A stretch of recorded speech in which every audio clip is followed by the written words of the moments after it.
Euradio présente Les éclaireurs du voyage.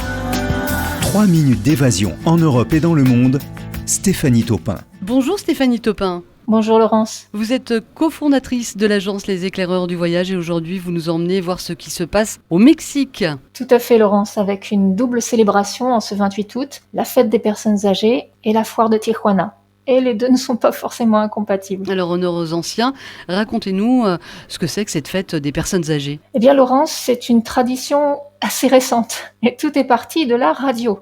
C'est l'animateur Edgar Gaitán dans son programme La Hora Azul, l'heure bleue, en 82 qui a lancé l'idée d'une journée pour reconnaître le rôle des anciens dans la société et des grands-parents dans l'éducation des enfants au Mexique.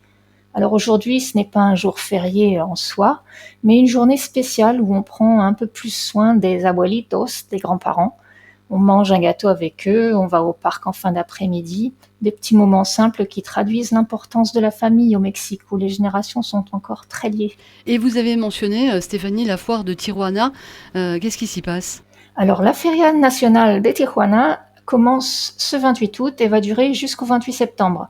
C'est à la fois une grande fête foraine avec des manèges, mais aussi de la musique traditionnelle autant que des groupes modernes, et une belle mise en valeur de la gastronomie régionale.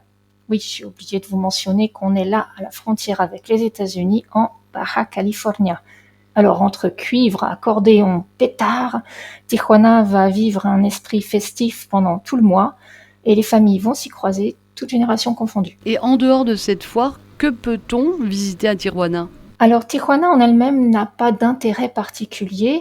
En revanche, toute la Basse-Californie a beaucoup à offrir pour qui a envie de découvrir une région encore méconnue du Mexique. On parlait tout à l'heure de la célébration et de la fête, ce qui va immanquablement avec la tequila et la bière au Mexique.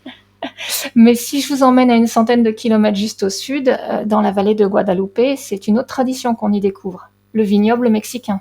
Ils y produisent des vins assez puissants, souvent au-delà des 13 degrés, charpentés, qui se marient très bien d'ailleurs avec la nouvelle cuisine fusion de Baja California.